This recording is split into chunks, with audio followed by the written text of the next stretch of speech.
So guys, about 6 weeks ago, I did a little video about the first apps I think you should install on your iPad mini 6, but of course there are way too many great apps out there to cover in just one video, so it's time for a follow-up. Here are 10 more apps that make the iPad mini so much better. Let's ramble. Hold up, place go wild when I pull up. They all on me like it wants some. Hey, what's up guys? It's great to see you all again, and if you're new here, I'm Patrick, and this is where I ramble about tech and other stuff.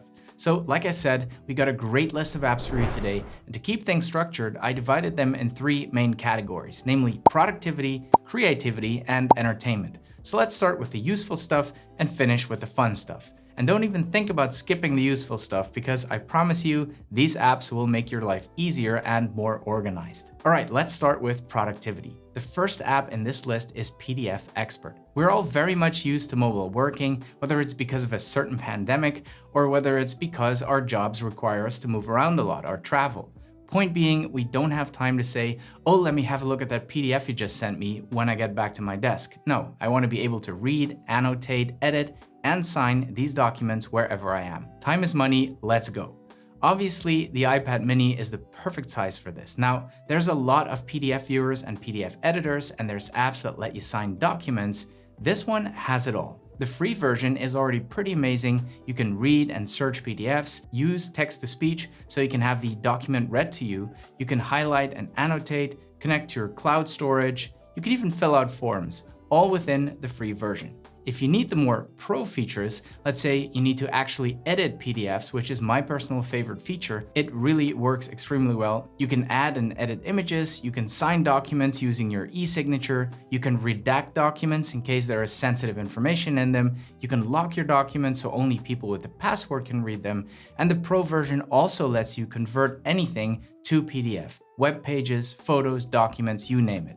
So like I said, the free version is fantastic, and if you do need those extra features, you can upgrade to basic or pro. If it is worth the price tag to you, of course. I believe it's around $10 a month for the pro version or $50 if you pay annually. It's not the cheapest app, but because it's so feature-rich, it can replace a number of other apps, so maybe it's worth it for you. Next up is Evernote. Now, hear me out on this one. I know it's been around forever, but there's a reason why I'm mentioning Evernote. If you've seen some of my recent apps videos, you know I'm a huge fan of Notion. It's great, I love how customizable it is, but there are a few things that are lacking in Notion, and Evernote makes up for that. The biggest flaw for me in Notion is the fact that I cannot send emails straight into Notion. There are so many occasions that I receive an email that I want to save or I want to turn into an actionable item, and I can't use Notion for that. And I know most email clients have options to flag or star emails, etc., but I don't want to use my email client as a task manager. They suck. Evernote does have the option, and I love it. When you open an Evernote account, it comes with your own personalized Evernote email address, which basically does only one thing, and that is to store whatever it is you're sending into your Evernote inbox. Evernote then automatically turns it into a note, which means you can turn it into a to-do, set reminders, add tags, or just store it in your archives so you can easily find it later. So as long as I commit to checking Evernote at the end of each day, I will never miss anything important. Evernote also recently did a little refresh of its dashboard, which now has a scratch pad, and you can connect it to your Google Calendar. Evernote also has some of the best optical character recognition out there, so you can scan your handwritten notes and actually search your handwriting. It's great. Very closely linked to Evernote is an app called Scannable.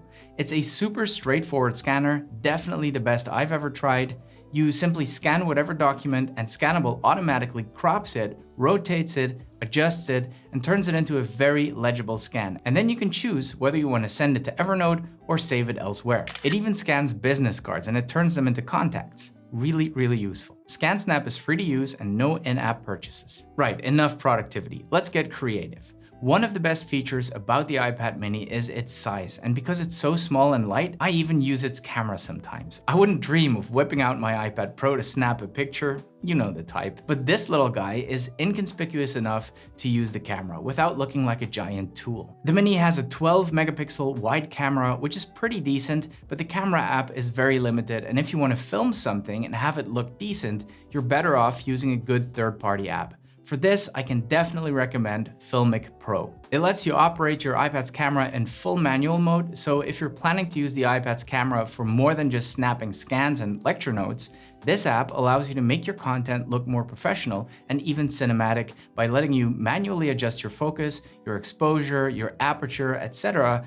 And it even has some pro tools like zebras, false colors, and focus peaking. You can even use your Apple Watch to start and stop this, which is super useful if you're recording yourself. I could do a full video on all the features of this app, it's that packed. It's around $15, which definitely makes this one of the more expensive apps, but it's a one-off purchase, and if you're serious about your videos, it's definitely worth it. Before we move on, let's hear a few words from this guy. Guys, I just want to take a quick second to thank the sponsor of today's video, NordVPN. If you've seen any of my previous apps videos, chances are you've heard me talk about their app.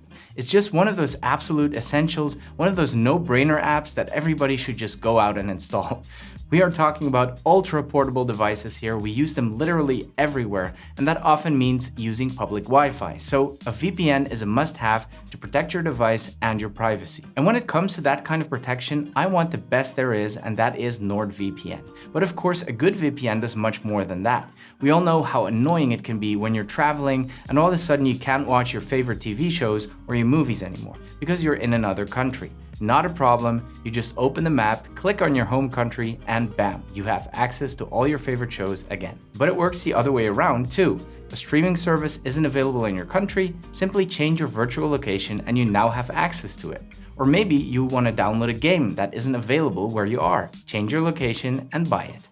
So NordVPN protects you, and at the same time, it lifts all kind of geographical restrictions. Pretty awesome. So go to nordvpn.com/PatrickRambles to get 73% off the 2-year plan with a bonus gift. And you can try NordVPN risk-free with their 30-day money-back guarantee.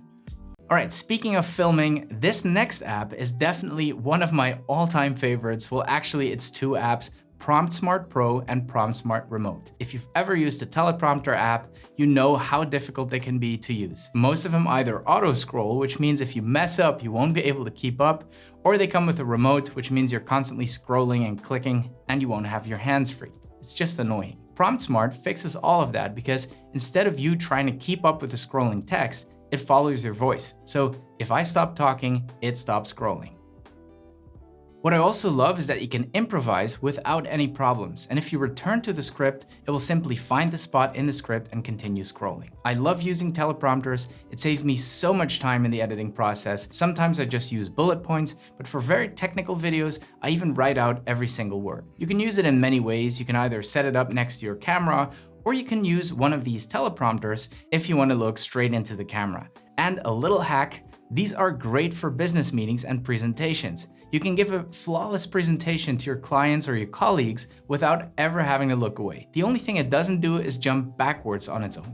So if you do need to scroll back in your script, you just use the free remote app it comes with. PromptSmart is either $2.99 a month or $29 a year if you pay for it annually. I can tell you it's worth every single penny. There's also a stripped down light version of it if you want to give it a try first. By the way, guys, I do these apps videos on the regular, so if you're into this type of content, now would be a great time to subscribe. I'd really appreciate it. If you're into podcasting or you want to use your iPad mini as an external recorder, Ferrite is the way to go. Plus, your options have now vastly increased since the new iPad mini 6 has USB-C, so you can basically use any USB microphone like this Shure MV7.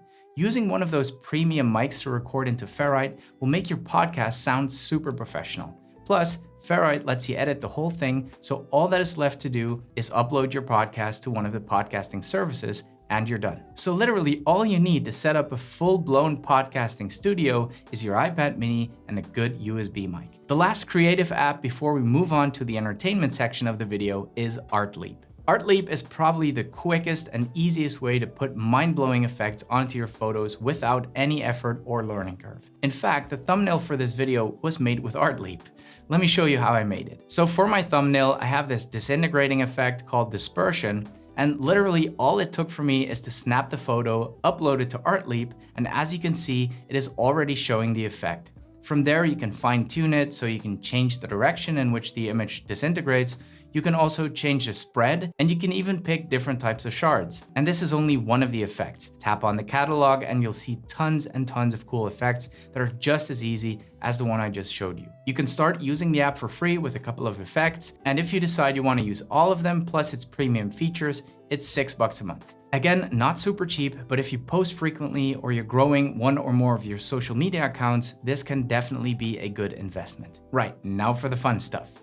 Entertainment. TikTok, ladies and gentlemen. Now I can hear you think, get the hell out, man. We know TikTok. I know, but I need to talk about this app because in my previous iPad mini video, I talk about how this device has the perfect toilet ability. And there is simply no better app to be using on the crapper than TikTok. But the reason I mention it is that the app looks super awkward on anything other than a phone, except on this iPad mini. Because of its size, it doesn't look like a bad blow up of the iPhone app, it actually looks like a native app especially made for the iPad mini, which makes this iPad mini my favorite TikTok machine. For similar reasons, this iPad is also a fantastic option for reading. It's basically a Kindle on steroids. I'm not a big reader myself, most of my books I consume using Audible, which I discussed in a previous video, but what I do like to read on an iPad is magazines. And for that I like to use Readly. It's a subscription-based app which is priced the same as most other services like Spotify, Apple Music, or Netflix. And that's basically what it is. It's Netflix for magazines. You pay $9.99 a month, which gives you access to a massive worldwide catalog of magazines, which refreshes the minute a new issue is published, so you always have the latest editions of your favorite magazines, plus their giant back catalog of older editions. If you like to read a lot of magazines, you can now read all of them for the price of 2 paper copies. Pretty sweet deal. And finally, in this entertainment category, my ultimate relaxation game, Grindstone. I love this little puzzler that lets you hack and slash your way through your enemies in a strategic way. I don't know what it is, the graphics, the awesome music, or the sound effects, but this game is extremely fun to play and highly, highly addictive.